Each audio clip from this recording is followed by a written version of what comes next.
Well, hello and welcome to Faith Backstage, where we are having backstage conversations about faith, life, and ministry. I'm your host, Joey, and I am joined today by Dusty Frizzell. How are you, Dusty? Hello, I'm good. It is Frizzell, right? It's Frizzell, not Frizzle, but okay. It usually gets pronounced Frizzle. Do you get Frizzle a lot? Oh, a lot, yeah. It looks like Frizzle. There's some, especially I grew up in the 80s and 90s, so you've got like some Snoop Dogg. I won't say what people would use in that whatever, but anybody who's my age will know what I'm talking about. Totally. I wonder. Hopefully some people picked up on that reference.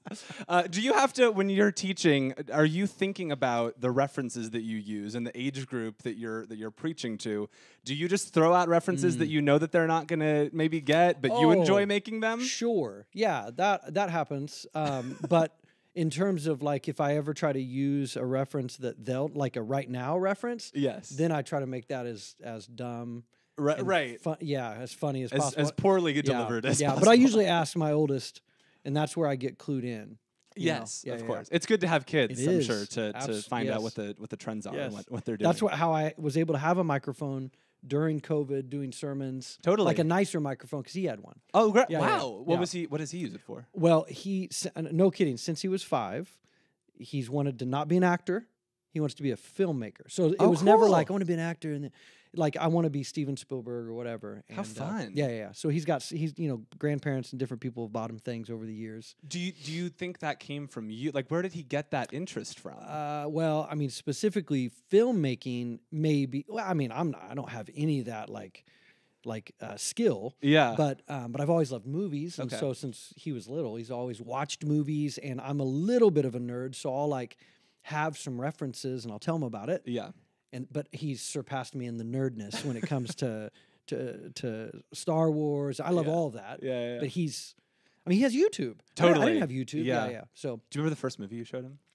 Of Star Wars? No, of any movie. Oh, of any movie. Oh, gosh. Well, for me, actually, it was Star Wars. That was the first. I don't know if it was the first, but vividly, I remember my dad showing me Star Wars. And when I put on A New Hope, that first scene, I'm just kind of transported back to that age when I first saw it. Well, here's what's crazy. So Star Wars, I don't remember the first like film. Okay.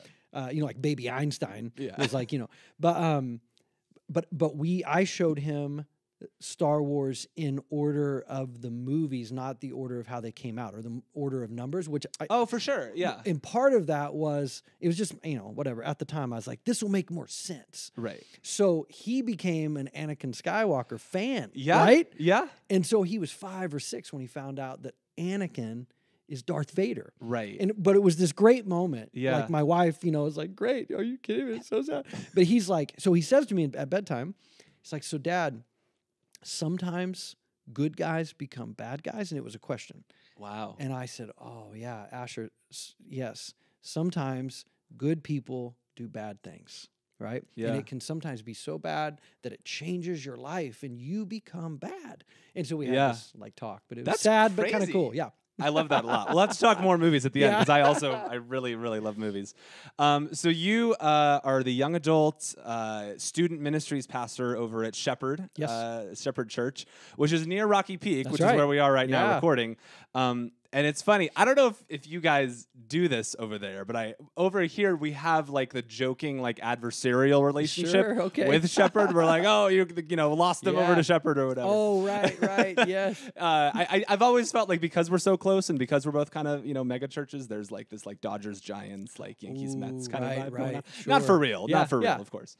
But actually, to be completely honest with you, I have always felt like it's been really nice. I feel like you guys have been like a good neighbor church for us. Cool. Well, good. I know that Dre Correas, was middle school director for a long time. Was that's high school. When I first met him. He was middle school. Yeah, totally. Yeah, and I remember him telling me we'll send if kids aren't really feeling like the vibe here at Rocky Peak, we'll totally recommend Shepherd. Yeah. So I think it's really cool, honestly, having 2 churches there. Well, it just shows that hopefully we're all like this, but it just shows that we're kingdom minded. Yes. I used to say to our youth team when I would I don't actually lead our Shepherd Youth team. I oversee kind of big umbrella. Right. But Brianne Bookout, who's just the coolest ever, she leads that team. But I used to say all the time, kingdom first, not sandcastle. Totally. So the sandcastle is your little ministry, whatever, if you're youth ministry or your missions or whatever. Right. You got to think kingdom first. And that goes especially with other churches. My goodness. I love adding the sand to it. Yeah. Because I've heard the castle thing before, Of but course, I love right. calling it sand castles. It makes Yeah. it seem so much more petty. I More think. petty. Yeah. That's exactly right. Yeah. So I want to get to know you a little bit, kind of your background. Where did you grow up? Where does your story start? Yeah, Southwest Missouri. I would the name of the town was Webb City, Missouri. Mm-hmm. The biggest town near it is really close. They're kind of connected. Joplin, Missouri, which became somewhat like people would hear of it. 2011, I think, one of the biggest tornadoes in the country in history hit Joplin. But Webb City is right next to it. And when I was my wife is from there too. When we were growing up there, it was about 5,000 people, and now it's huge. It's like 10,000. So I'm just kidding. Okay. But so like Shepherd, when I came here in 2005, the church was we would say we're a church of 10,000. We didn't at the time have 10,000 every weekend. It was more like 8,000. But still, it was bigger than the town I grew up in, like the church. Totally. You know what I mean? So wow, that is wild. Yeah, Webb City, Missouri. That's where I grew up. And what was your family? Well, were you raised in any kind of faith? Were you raised as a Christian? Kind of. My parents both came to Christ as adults right before I was born. My sister was born at Church of Christ, and they went up until I was pretty little. And then not because of any like crazy thing at the church, they just kind of like faded out of going. We'd go 5 times a year, 6 times a year, a little bit more than Easter and Christmas. Yeah.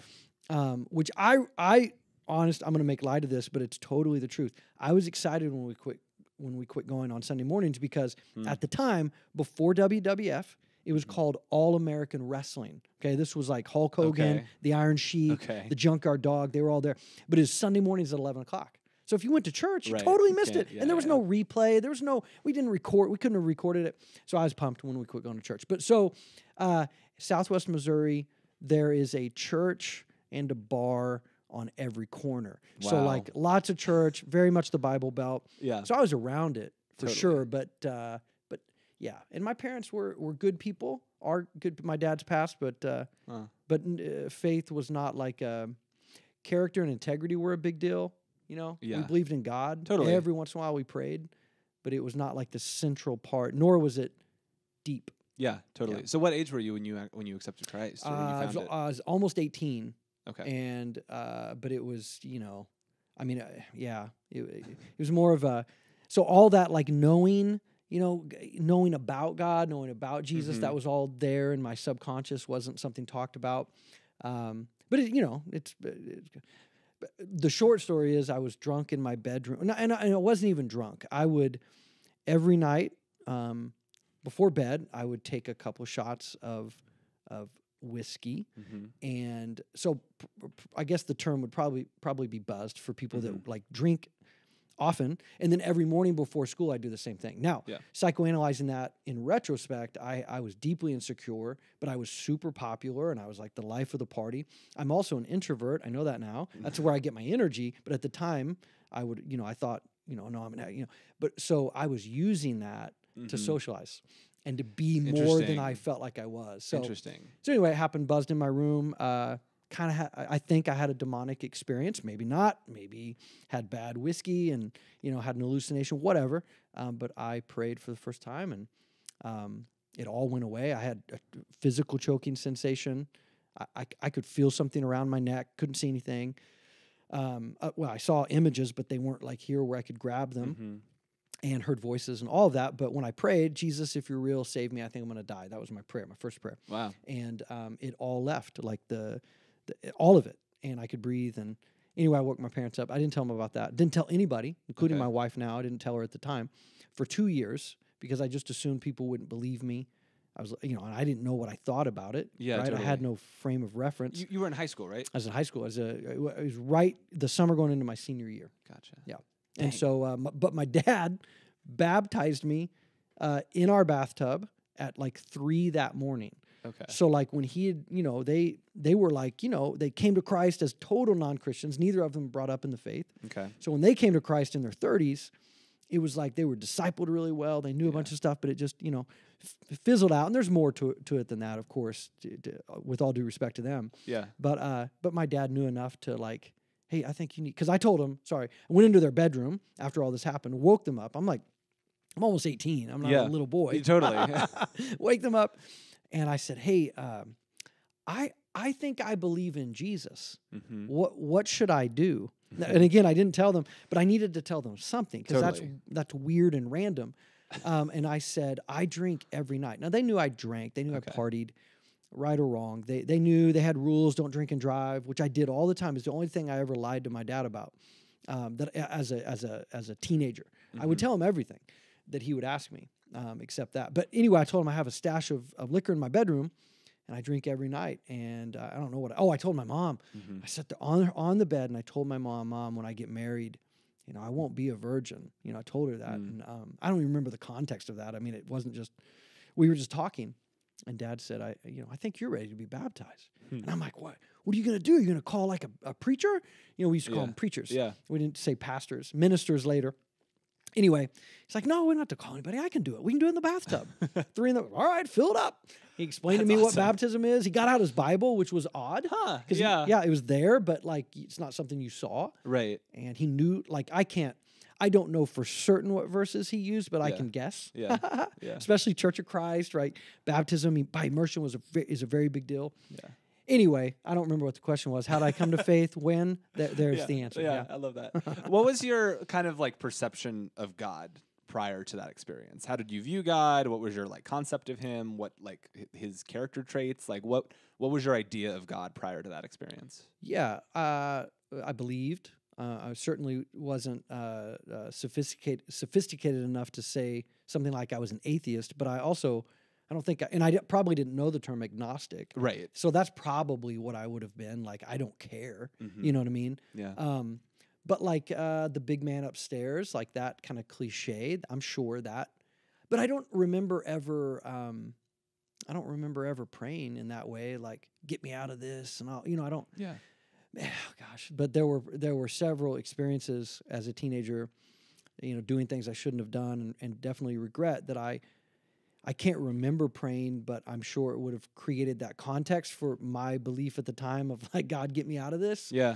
And I promise I won't ever do it again or whatever. Right. In terms of like who he was and how he was, again, and it's pretty shallow, I just don't think I didn't care. I didn't have any sense of reverence or fear beyond just like, there's probably a God, a creator, right? Yeah. And again, some of that subconscious, like Midwest, I certainly was around plenty of hypocrisy of Christians, but also that probably wasn't the norm. And so people ask me that, like, you grew up in a really religious place, geography-wise, but you weren't religious. Right. You turned off by all the hypocrites. And like, no, I really wasn't, because there were plenty of people that were great, that were Christians. And, so I really just did not have I didn't give it much thought. That was the most honest answer. I think that's the story of a lot of people, especially going through high school, getting into young adults, is it's not like an active,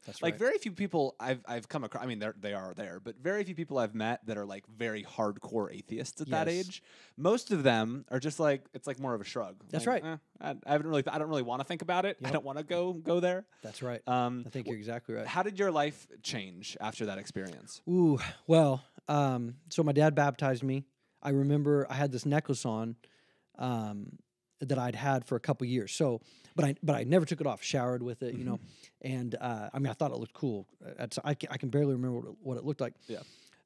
But I remember Dad said, I was in the bathtub and he started to take it off. So, let me take your necklace off. I said, no, Dad, leave it on, because he'd explained what baptism was, right?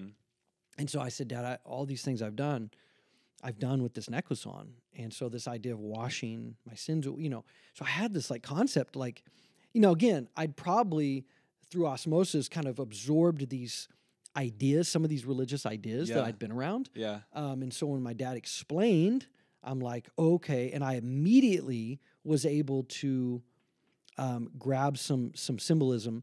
And so I'm telling you that because I think that's who I am. I actually am somewhat of a deep thinker, as long as I care, right? And so I immediately had an understanding, at least, that something is happening here with my sins and what I need to do moving forward. But I still didn't have that worked out. So I went to school the next day. I didn't tell anybody. I got baptized for a couple weeks. But so a full week went by. I don't really remember what day. I know it was during the week when I got baptized. because it was at the very end of the school year. That's why, because like our school year would end like end of May. Yeah. Summer was right there. But anyway, so I call it summer sometimes. But I went to school.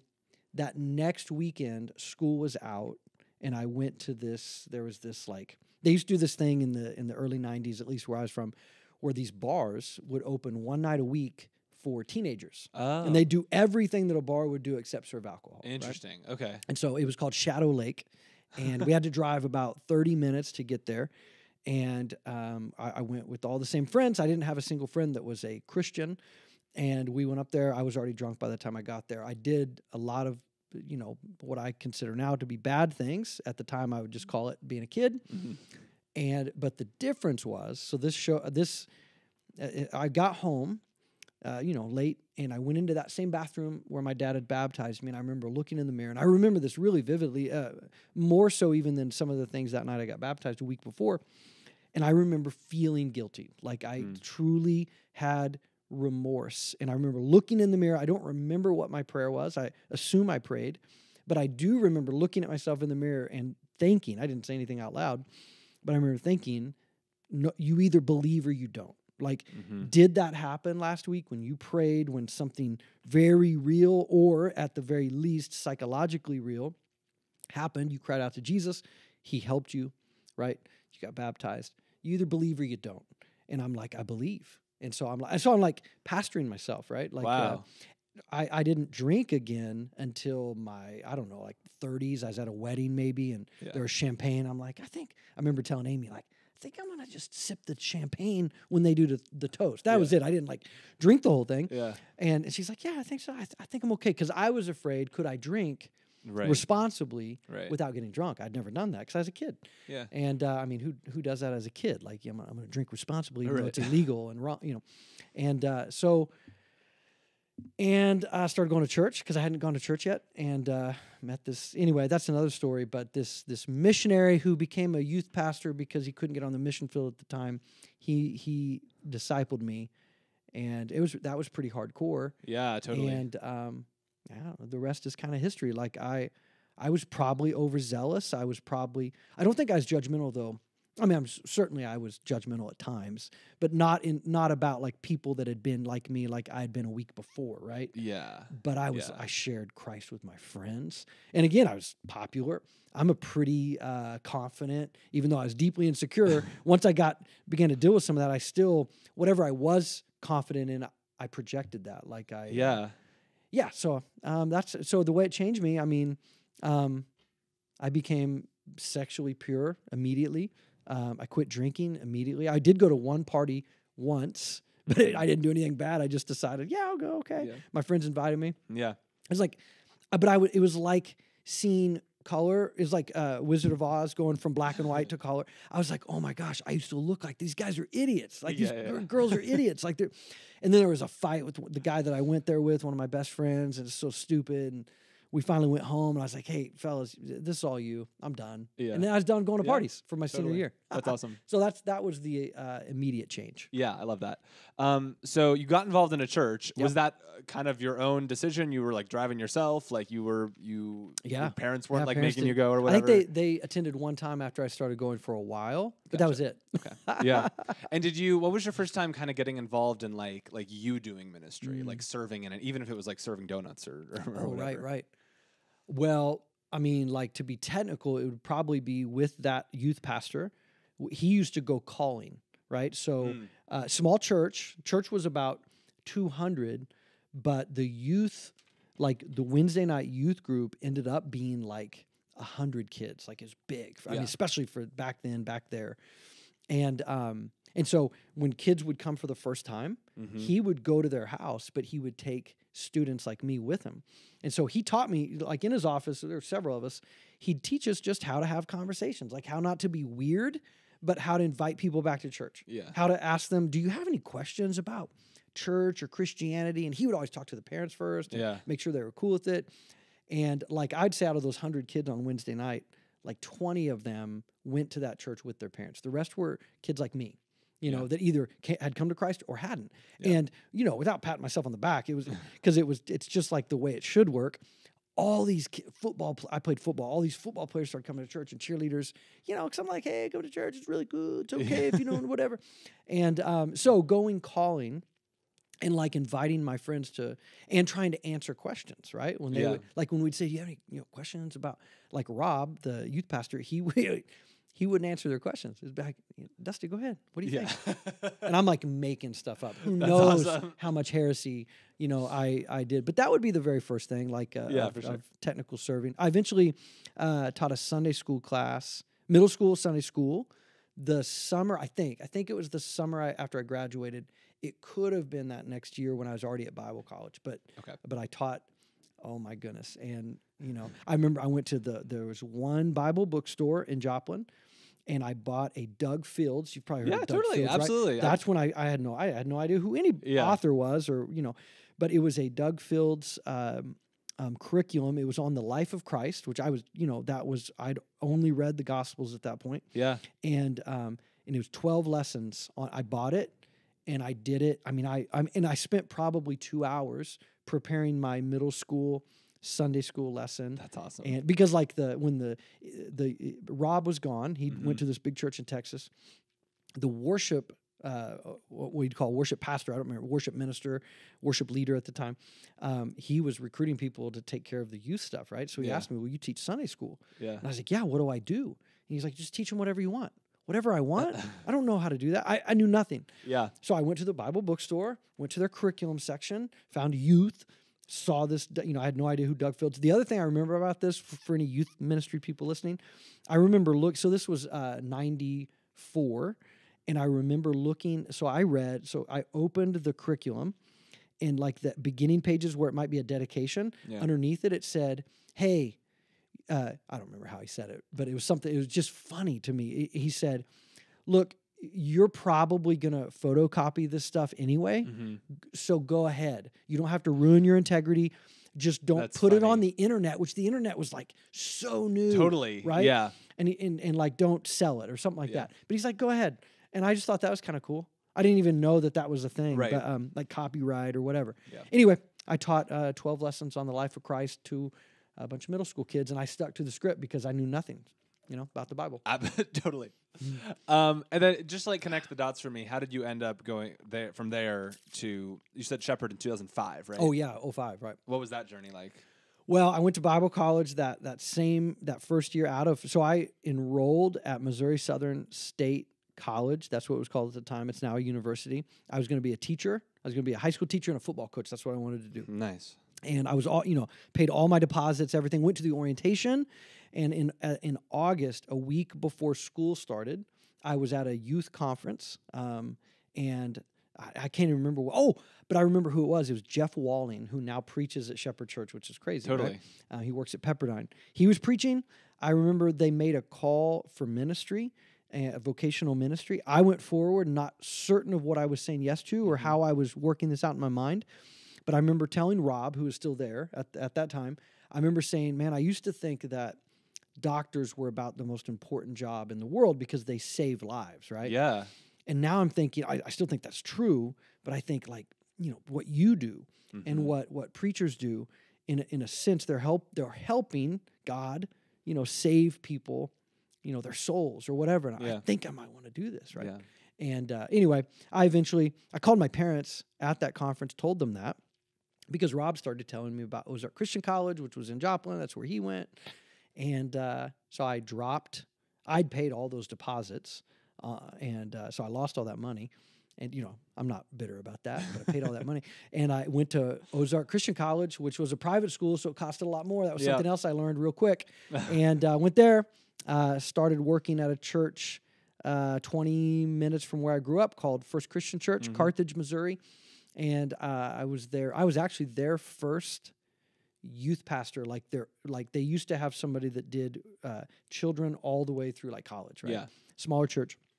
And then they decided to hire a specifically youth pastor to do middle school and high school and college, and then a children's pastor. And so they hired me and a guy I knew at the same time. I worked there for 8 years, and then 05 came to Shepherd. Like the real quick version was they called. So at that time, I'd gotten over maybe after my first 5 years at First Christian, I'd started speaking at Christ in Youth, which is, they're like a big teen conference organization.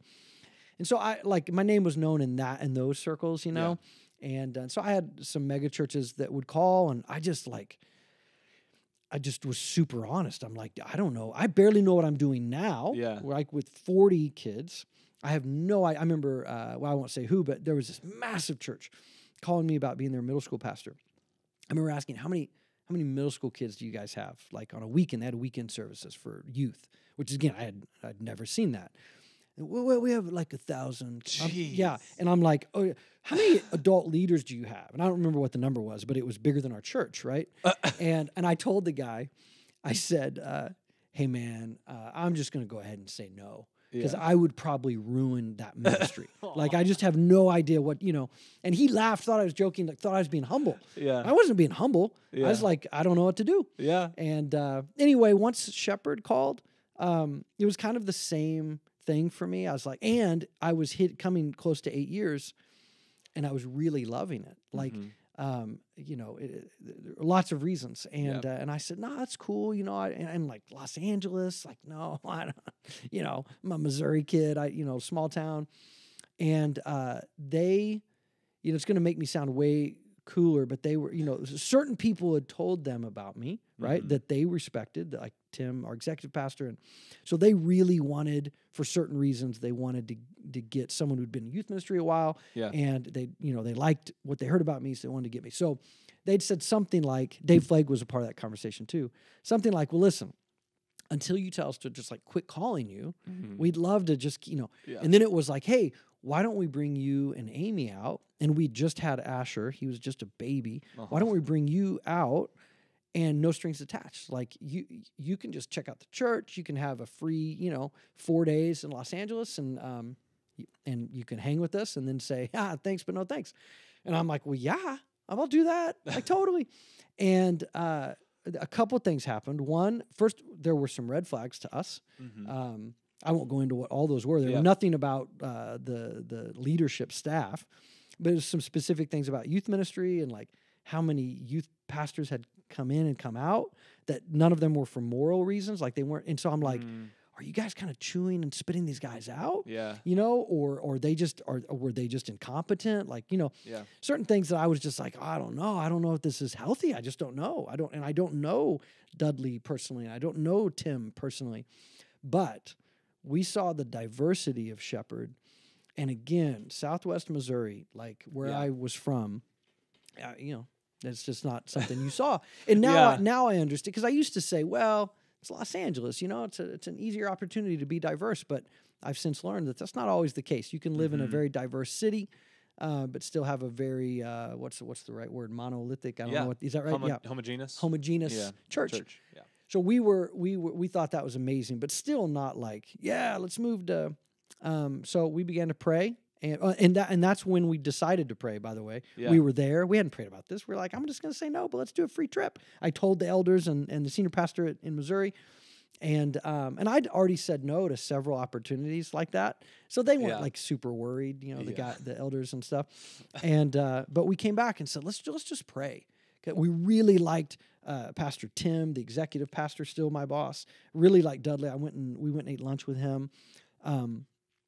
And we just began to pray, and there was no, first of all, and I struggle with calling and God, I think God called Moses. I just don't know that most of us are Moses. And so like the idea of calling, like I feel like I was called or pushed into ministry, but in terms of where I choose to go and what I choose to do, I think Jesus revealed God to be a good father, and I had a good father.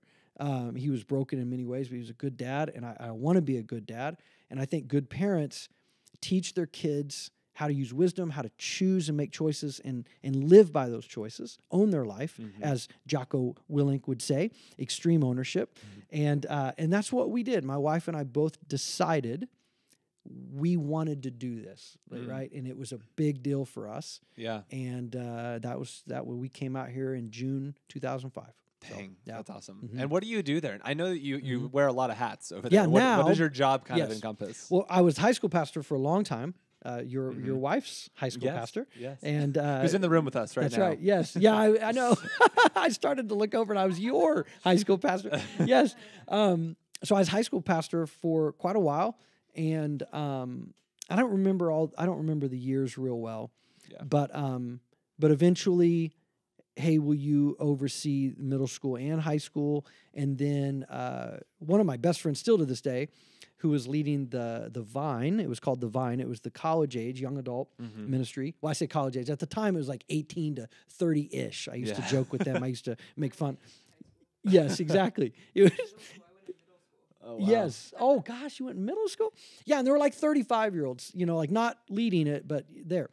And but when Phil Allen, when he left to start his own ministry in church, Dudley and Tim asked if I would, want to do that and take it over, and but still keep doing what I was doing. And my thing was, I will, but I would want it to be 18 to 25. Like, let's, and they didn't. They were like, we want you to do it, whatever you think, and so I do all that, and then I'm still around just as much in youth, Shepherd Youth, as I've always been, but I'm just not like I'm not making all the decisions. You know what I mean? I'm kind of like, Brianne's awesome because, I think this is wisdom. Like, she's like, why wouldn't I want to have someone who's been in youth ministry this long around, and totally. We're great friends. And so, and I'm not a micromanager. That's actually one of my weaknesses.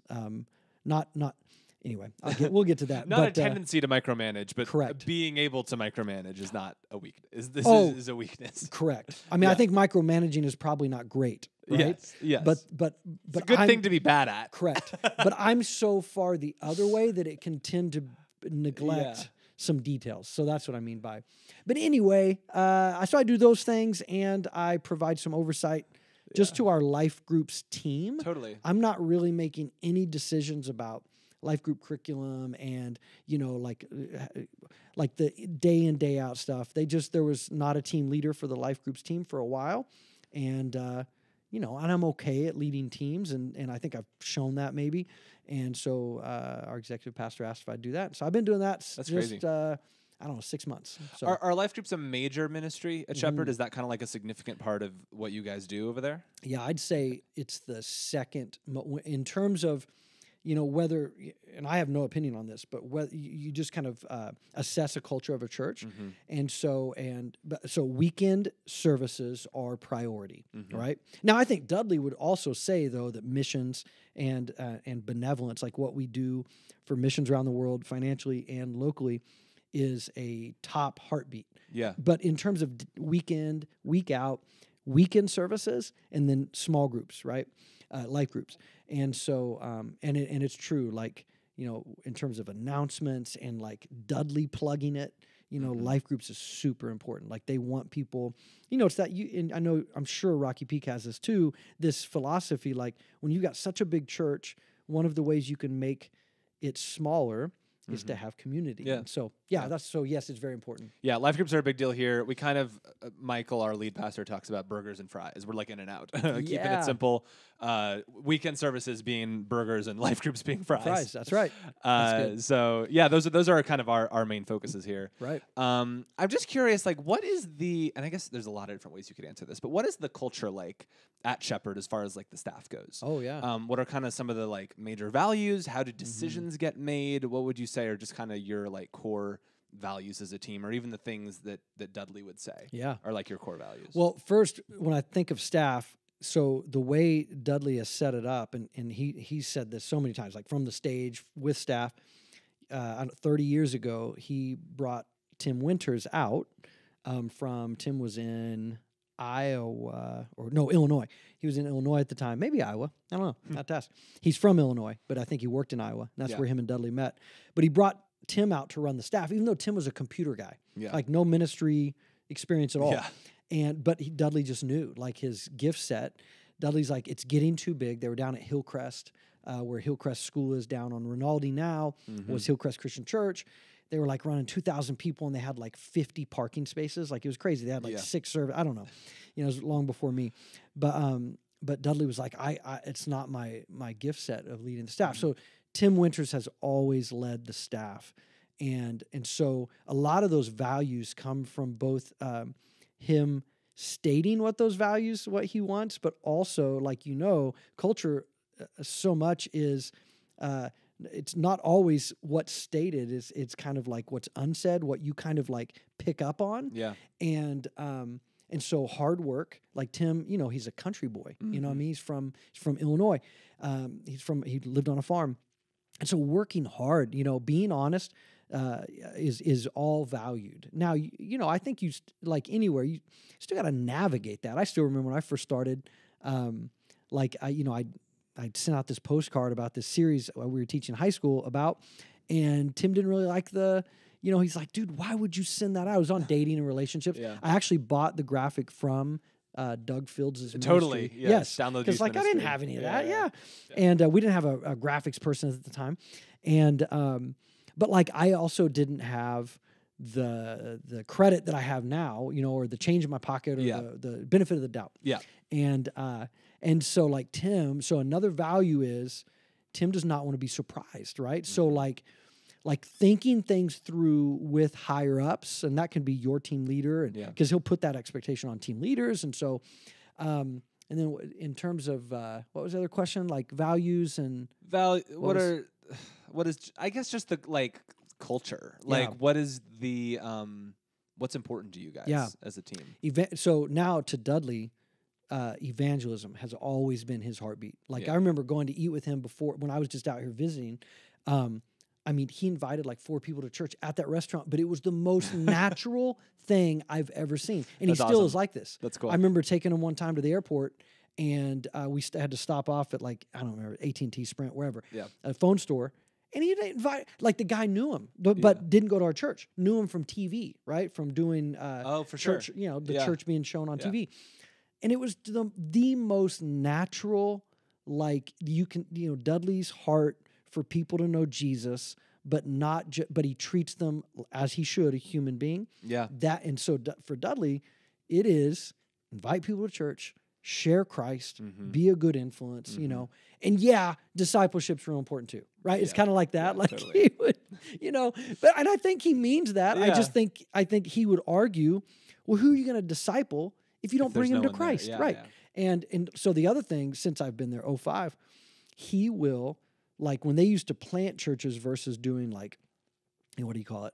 Having other campuses, satellite, whatever. Satellite campuses. Yeah, he would like he would tell people like, look, so like Discovery Church, they started Discovery in Simi. It's like, if you live in Simi or nearby, but you come here, what are you doing? Go to Discovery. Go to see. He would like want people to leave so that we have more space for non-Christians checking out the church. So nearby. The heartbeat of Shepherd has and I would assume long before I've been there, since Dudley's been leading, is evangelism. Yeah, totally. And you mentioned discipleship. I know that's something that's important to you. What kind of initially got you passionate about that, and how do you, implement that in the leaders that you're leading? Well, it got important because I was way more similar to Dudley when I worked at a sports bar, paying my way through Bible college, and nobody there knew Christ. And I shared with them all, and had these great, I worked there for a long time, had some great opportunities, baptized, baptized this guy in a lightning storm, like legitimately a lightning storm. That's what they called it.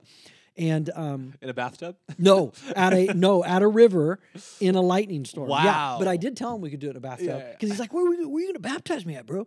And I'm like, we could do it in a bathtub. Yeah. But so evangelism came easy. I have no problem.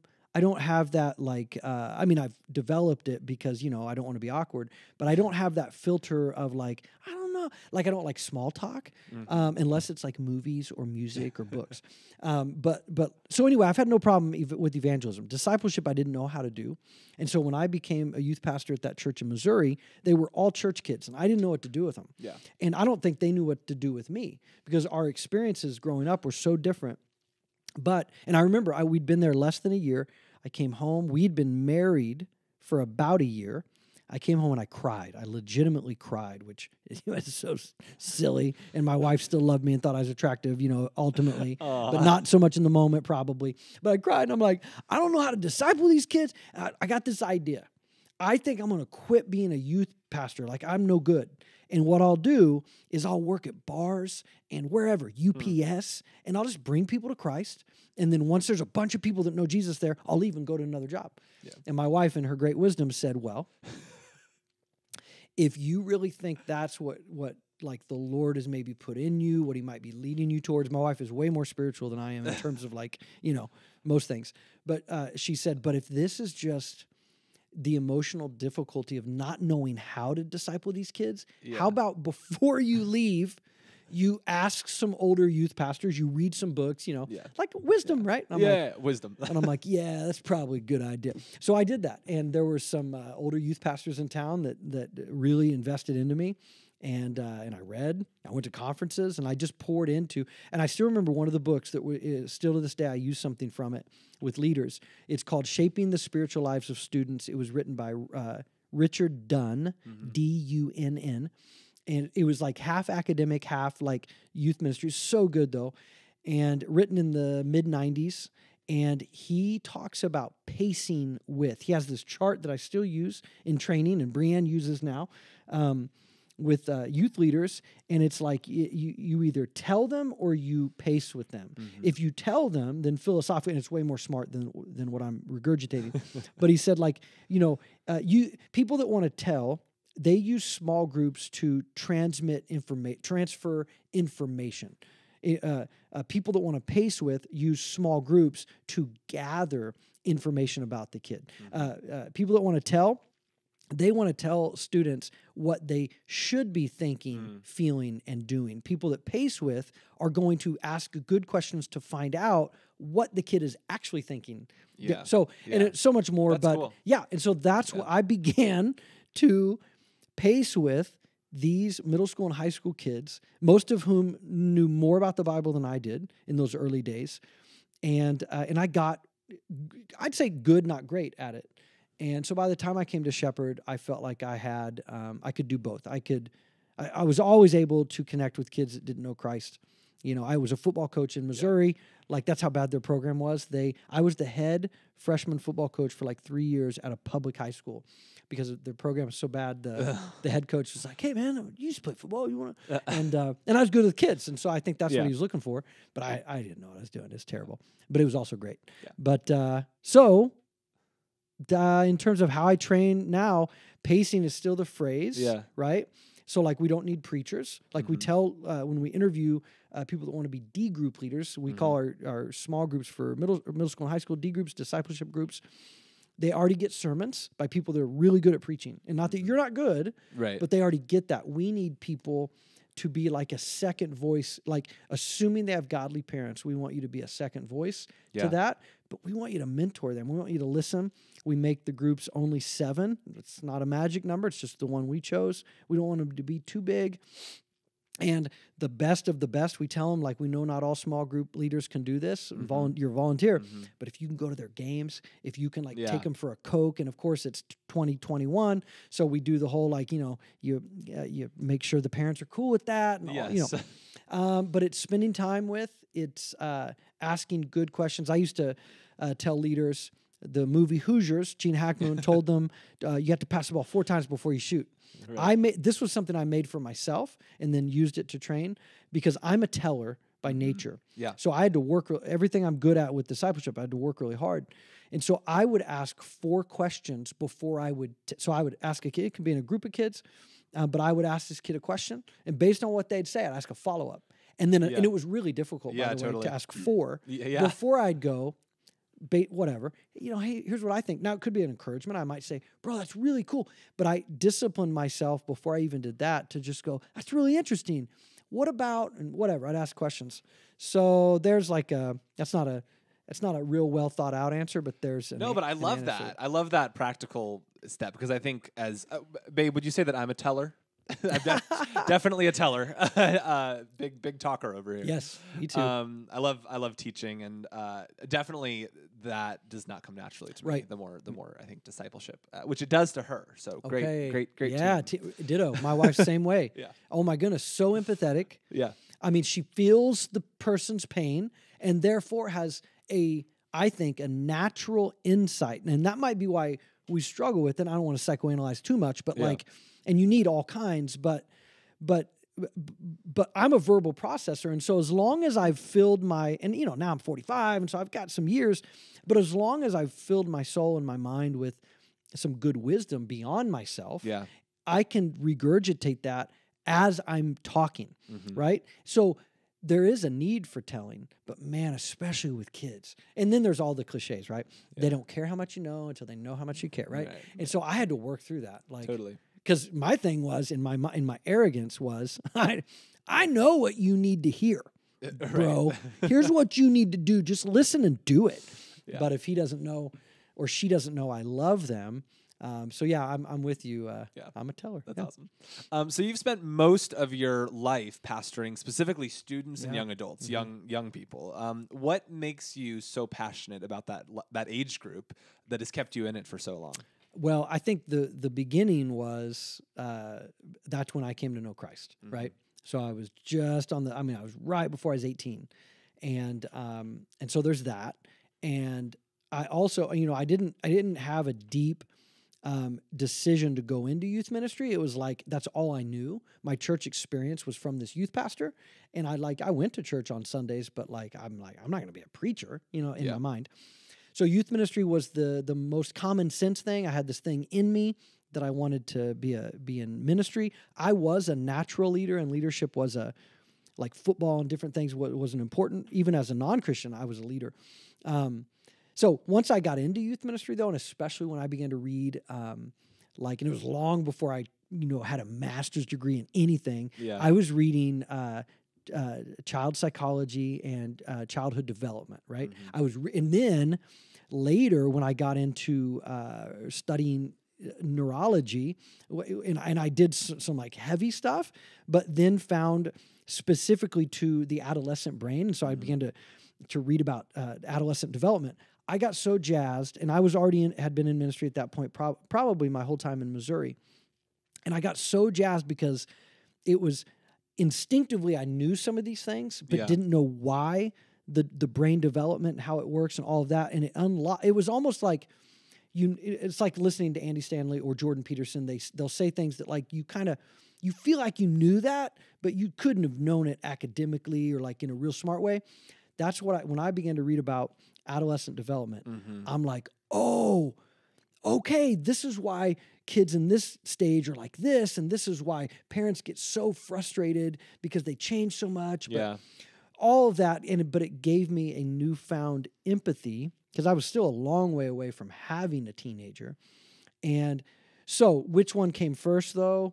My just love and concern for the adolescent experience, or the truly understanding it. Yeah, I just love them because I knew that experience. I knew that, at least from my experience of, I was popular, and I'd dated pretty girls and whatever. But I was deeply insecure. Well, that's every adolescent, regardless of what their status is at middle school or high school. And I was I remember too, I think this is, in retrospect, part of the reason I drank to cover this up. But I remember I had this feeling. I could not have psychoanalyzed it at the time or unpacked it, but I felt like I was going to be found out. Now, I wasn't hiding anything specific. I had no secret that I was hiding. But I think that's a normal adolescent experience.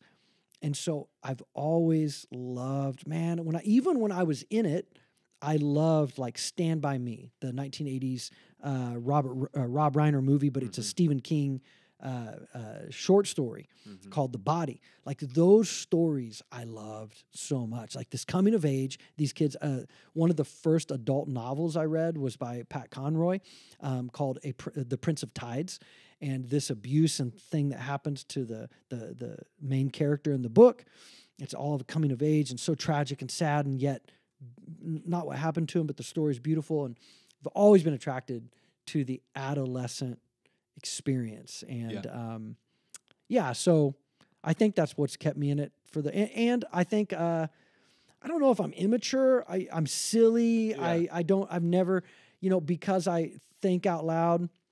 And I grew up, in the 80s and 90s. So like grunge and like total Gen X, like kind of but middle finger to authority. That's all still in me, even though I'm very respectful to my authorities. And, I'm obviously, Jesus has helped, smooth out those edges. But like youth ministry feels very, very comfortable still.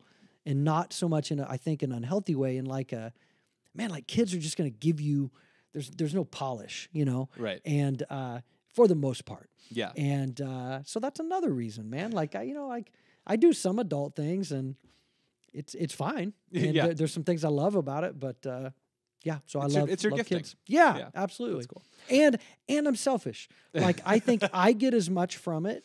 Yeah. And like, okay, here's one.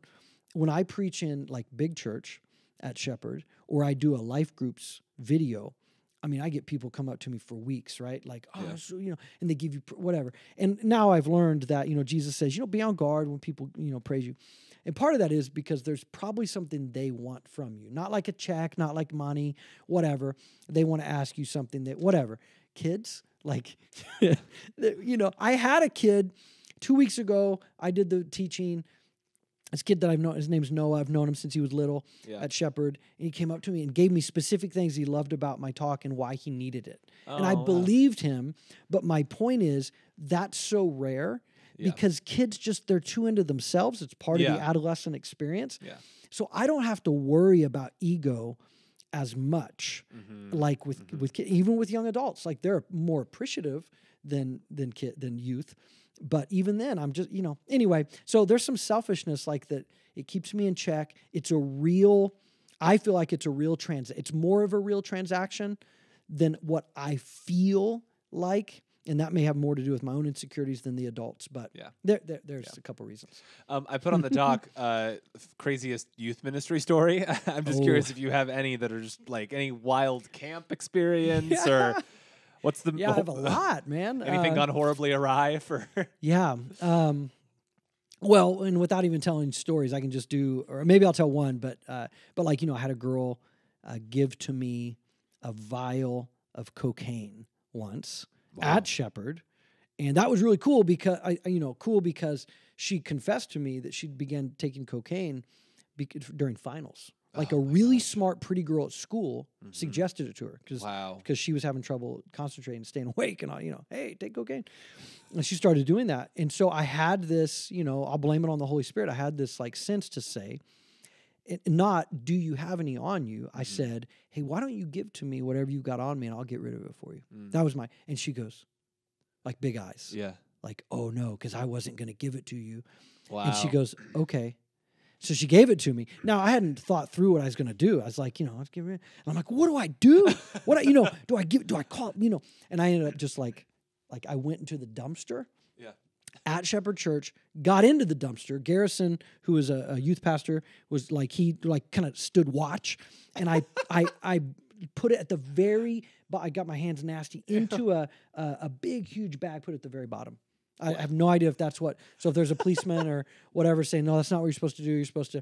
I remember Garrison going, like in the movies, they flush it down the toilet. Right. And I'm like, but will that ruin the toilet? Like, I don't know. And so... Any cops listening in, write in, let us know what you're supposed to do with cocaine. Yeah, what do you do with cocaine? I'll give one more story. Okay. Because this was early on in ministry, and it's very, very awkward. We had these ninth graders. We had this ninth grade event. And I'd only been there for like a year. Months. I'd been there months because I wasn't married yet. We were engaged. And Amy was working over in Joplin. It's about 20 miles away. And there was this new girl that came that got invited by one of her friends, ninth grade. And so I'm 22. I was 21, hadn't turned 22 yet. And I'm standing in the doorway. And I looked way younger even than 20. I could have passed for 18, whatever, 17, whatever. And so I'm giving her some benefit of the doubt. And she came from a broken home, all this stuff. And they're all leaving. I'm high-fiving the kids as they're leaving. They're actually going to go down. The intern, Erin, is making popcorn. And so she's the last one out. And she gives me high fives, but slides her hand down and like just slid her hand down my chest, my stomach, and further. But, wow. Yeah. But it all happened so fast, and I didn't know what to do. And she just kept walking. So I shut the door. Like behind her, so she's gone out of the room. I shut the door. Erin, there's only like 15, 20 kids. And there may have been another, like a volunteer there with us too. But we had these phones in different children's classrooms, which was where the area we were in the education building. And I went and I called the senior pastor. He lived right next door, and I told him. And he goes, oh, yeah, I know her mom. They're a mess. He said, hey, I'll come over. Yeah. And he came over, the senior pastor stayed for the rest of the event. But I also called Amy at her work, and I said, here's what happened. And so I don't know what to do. And I remember this feeling of guilt. Yeah. Like, and it was false guilt, but I didn't, I had this like, I showed her attention, because she was a new kid. Yeah. And all these other kids were church kids. I didn't, and I'm like, and I remember talking with Amy and then David, that senior pastor who helped raise me, in ministry. But I remember, and David saying, Dust, first of all, it's not your fault. But one thing you need to keep in mind is, especially when you're talking about 14, 15, 16, 17-year-old girls, you're not that far, and you look really young. Especially when I had no facial hair, I just looked like a kid. And so you got to be careful in a way. And, and this is 1998, so even a different world, even more so than it is now. But, I wanted to leave. I wanted to leave and go home. Yeah. And this is so, and she thinks of me like that. Oh, it's so gross. I'm not, And so anyway, there's a crazy story. That is those are two very crazy stories. Thanks for sharing those. What concerns do you have? You've obviously probably got your finger on the pulse of kind of just like students, young adults, middle school, high school, like that age group. What just kind of concerns do you have for them for today?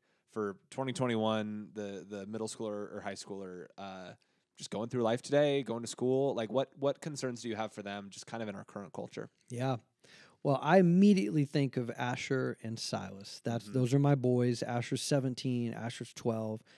Silas is getting ready to come into middle school, both at school next year and our youth ministry. And so I think of them, but overall, and it's pretty, maybe not cliche, but it's pretty, it's probably what most adults who think about and work with kids think about, who work with youth. But it's just there's a couple things, and they both connect to social media. It's like they have to be careful what they put out there, because our culture has shown us that they will go back and pull that out even when you're an adult, right? And so even though you were a dumb kid and you said this thing on Twitter or Instagram or a video, whatever, it may be used against you. But also that identity thing of that's not who you are. This identity that you've projected online is not. I mean, you want it to be as close as who you are, and good parents can help pace with their kids to do that. But even the likes you get or the criticism is not really real life, but it feels that way. And so, and I'm even sensing, I'm feeling, and I do this often when I'm talking to a kid, I feel the fact that I'm 45, that I did not grow up with it. So if I ever come across dismissive, and I do sometimes, and I try to then backtrack and go, hey man, listen, I try to get it in my head, but I didn't have any of that. I had the in-person things like all kids have at school. Yeah. I had a bully when I was in 7th grade. Totally, this kid was an 8th grader, but I didn't have anybody bully me online. And then a bunch of people laugh at it and a bunch of people comment or whatever. So social media, I mean, that's I feel like when the internet first became dominant, my biggest concern was pornography for guys especially. And it's not that it's not a concern. It's now, I just feel like it's even been trumped by just the social media world. I mean, the fact that kids commit suicide based off of comments and things said to them online. Yeah. You know, it's just so, there's so much pressure there that it's so, you know, it breaks my heart, you know, and so that's all the things that fit into that part of our culture. I kind of want to hone in specifically. What effect do you think porn and like even just porn culture is having on men and young men and women of today? Well, I can't tell you the name of the TED Talk, but if and it's an awkward thing probably to Google. Okay. But I did. I Googled it and I found it. But if you Google TED Talk erectile dysfunction, you'll find this TED Talk by this scientist, not a believer at all. Yeah. But one of the a fruit or result of high-speed internet pornography, specifically among young adult men. Yeah. So these are, 18 to 28-year-olds, whatever. There is this huge, increase of them having erectile dysfunction. They are more excited. Their brains have been wired to be more excited by the fantasy than the real thing. But the reason this is a new thing is that's why I said high speed, and that's what this guy talks about. It's not just that they have access to. I had access to pornography, right, on videotape from a friend, or that one of their dads had a Playboy magazine. We had access to pornography, but now it's not just access as much as you want to look at it. It's high speed. It's on to the next thing. It's every kind of thing you can imagine, and so I'd say, and I don't even know if that's the most catastrophic result, in all honesty, because probably the most catastrophic is how it plays out in relationships, how it plays out in the human soul. I'll say one more thing about, because, in pacing with teenage boys and young adult men, this has been a major issue. Yeah. And I still remember the person that I was meeting with in my office here at Shepherd, and they said something I'd heard so many times, but a light bulb came on. The guy said, he's confessing about pornography again and about some other struggles with that area. And he said, he was crying. He said, I don't even ask God to forgive me anymore about it, for it. And I said, why not? And he said, I know I'm going to do it again. And I go, yeah, but why don't you still pray? Why don't you still, And he goes, because that's so gross. Like, how annoyed must God be at me, that I keep struggling? And that's when it popped into my head. And it was one of those moments because of, you put in 1,000 hours and, and I was able to, starting with him and then still to this day, and with my own son, for some different things, be able to say, oh, bro, pornography is not your problem. Lust is not your problem. The way you think about how God thinks about you, that's ground zero. We deal with that. And now this is all anecdotal. Yeah. But ever since then, I've seen a faster pace of guys that really they're coming to you because not just out of guilt, they really want help. And so I still do all the things that I used to do as far as where do you look at the porn the most? Let's set this up. What do you have, an Android or an iPhone, whatever. We'll do all the things. But in terms of, the prodigal son is my theological North Star. Jesus is my North Star, but prodigal son story, this idea that this kid, think about why he came home, right? He didn't come home because he was righteous or because he'd figured something out. He came home because he was starving. There was a famine, and he said, my dad's hired hands eat better than I do. So he goes home. That's why he went home. So, and the dad still, and if we're, Jesus is saying basically this dad is God in the story.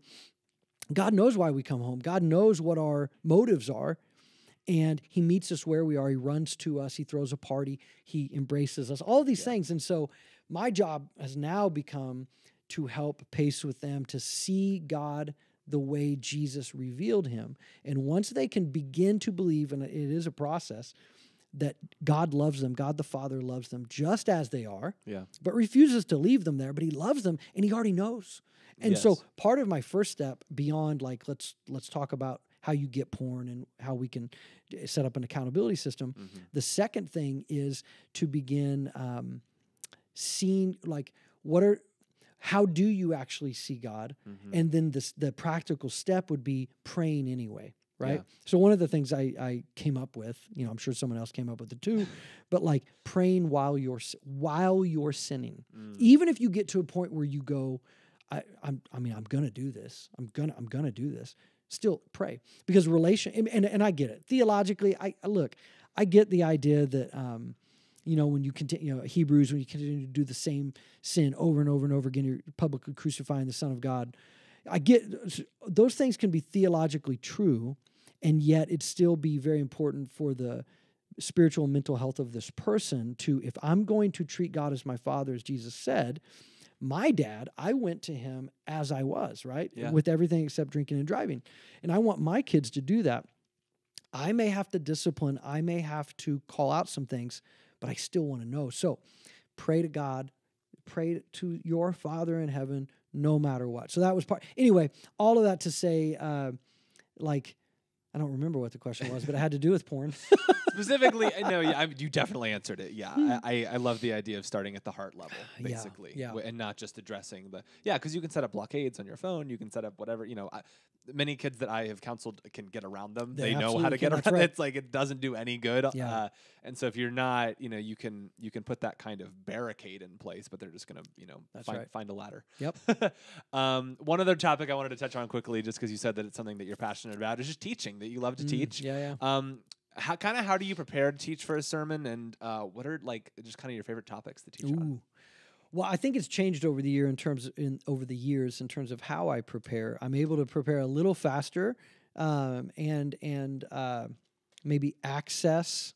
So I'm a reader, but I'm also a hoarder when it comes to books. Like I keep books because I have this thing. It's almost unhealthy because I'll think, well, I may need it someday. The Kindle has helped. Yes. Like having a Kindle and digital. More space effective. Exactly. Yes. And my wife appreciates that. But Amy used to tell people when they would ask her, how does Dusty prepare for a sermon? She'd say, well, you come into his office and you'll see books laid out everywhere. And then he's taking notes, and then his commentaries are part of that process. Yeah. And it's a little different now. And it doesn't, and I don't have a photographic memory, but I have a good book memory. So I can remember where things were in books. The same way with the Bible, like I can navigate the Bible pretty well because I didn't work at it. I just am able to remember about what, especially if I can't remember what chapter, I can remember about. Yeah. So, and part of that is I can remember the context of chapter 3 of Galatians, and that'll help me get to, okay, it ended up being 5, not 4, but okay. So the preparation has changed, but it's still, it's still a process of reading and, and I guess it has to do with the other question, like what do you like to teach about? I'd say my favorite things with youth and young adults, and but probably adults too, if I had my opportunity more and more and more. But it would be the Gospels. Like I can never preach about, and I don't even mean this like because I love Jesus so much. I'm not even trying to make this overly spiritual, but the life of Christ. Because for me, that's it, right? Like that. Jesus. Christianity-wise, but not only that, but he's the Son of God, and if he rose from the dead, then whatever he said is really super important. And he was brilliant, and it's entertaining. My goodness, like the gospel. So, the life of Christ, and then relationships, right? And that can be dating, with youth, or we're doing that right now. With, I was listening. Yes, yeah. So we're doing a series right now with our young adults. Yeah, and I love that, and I don't know if I love that because I love it, or because I know how much people in that season, love it and need it. And so like last week we did one where it was all text in questions, and I just crafted my whole sermon around that. And I felt the energy of that because they cared about, and their questions were so specific. And we made it anonymous through a text app so that they would actually ask, what the questions were. But so Gospels and relationships for sure. That's cool. That's awesome. So I end each episode by asking for a few recommendations. Oh yeah. So I'd love to hear some books. Come on. We were talking about movies earlier, and I'm also a big movie guy. So I'd love to hear. Both. Okay. Well, first of all, it's really hard for me to. So what I thought I'd do on books, I'm going to give a couple of my all-time favorites. Okay. And then tell you what I'm reading right now, and then podcast, and then I'll shut up. Okay. Or whatever else you read. But all-time books within the theological ministry, spiritual world.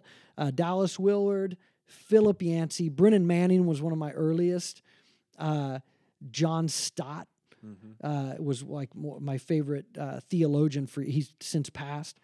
Malcolm Gladwell. Okay, so now out of the out of the spiritual whatever. Even though Malcolm, whatever, I think he knows the Lord. But Malcolm Gladwell, Stephen King, novel-wise, Nice. Pat Conroy, and Dean Koontz. I'll stop there.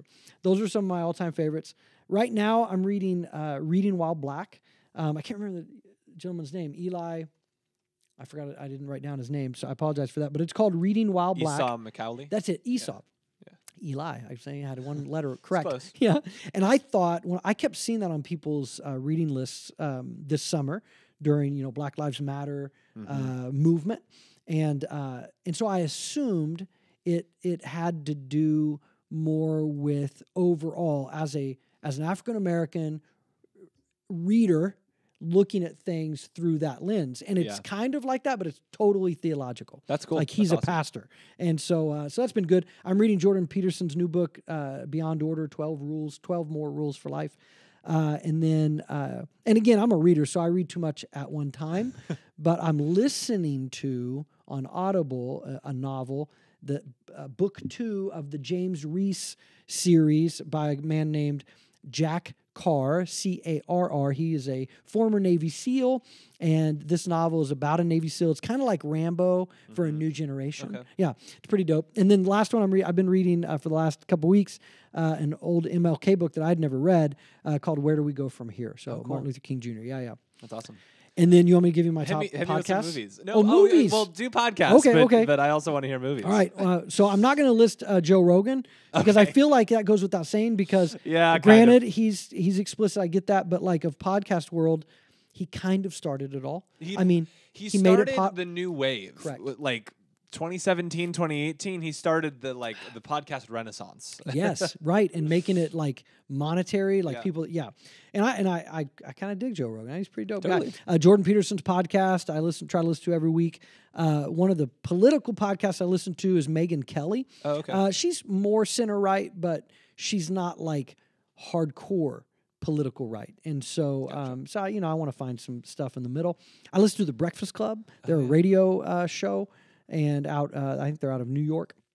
I listen to them. They're certainly more left, but it's more of an entertainment. I listen to Malcolm Gladwell's Revisionist History when it's on because I listen to them so fast, and then you have to wait like another 8 months before he comes out. There's a 6 episode, so it's a limited podcast, but it's only on Spotify. Yeah. It's called Renegades, Born in the USA. It's Bruce Springsteen. Bruce Springsteen, Yes, and Barack Obama. Barack Obama. Yeah. 2 of my heroes, okay? And for anybody who, is hardcore political and you're like, Barack Obama, blah. Look, I'm not talking about politics, hero, but for some other reasons. So I'm a preacher. And Obama is one of the greatest orators of our time. Yeah. Granted, he talks really slow. I get that. And he makes fun of himself. I like him. And then finally, Bill Maher has a show on HBO. What's it called? Real Time with Bill Maher. He's been one of my favorite liberals to hate. Like it's a love-hate because he's honest. He's a classic liberal, and he's honest, and he will bag on his own side. He's also an atheist.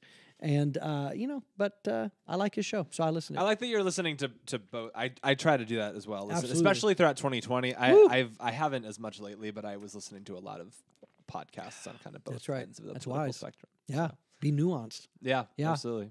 Cool. You want me to give you my top? I don't know if I can think of 5. Do like top 5 of movies. Yeah. Is it okay if some of them are rated R? That's absolutely okay. So probably all-time favorite, Shawshank Redemption, which is a Stephen King short story. It's in the same... I don't think I knew that. Yes. That's crazy. The same, and I don't know if I pronounced this word correctly, but novella. So it's like shorter than a novel, but longer than a short story. Yes. So Stephen King has one called Different Seasons. It has The Body, which is Stand By Me. It has Shawshank Redemption, and it has several others. And there's only one other one that was made into a movie. That's awesome. Shawshank Redemption... Good Will Hunting. Yeah. Love that movie. I don't want to say a time. His favorite, Yeah, it's hard. It is. Different moods. I should have thought it through. I didn't write any of these down. The Lethal Weapon franchise. Okay. I just showed. Got it. The Book of Eli. I just showed that to my son. One of his one of 3 rated R movies he's got to see, the Book of Eli. Although now he's 17, so he can legally see him. Although still, and I don't know. That's cool. Braveheart. Awesome. Braveheart, a classic. Cool.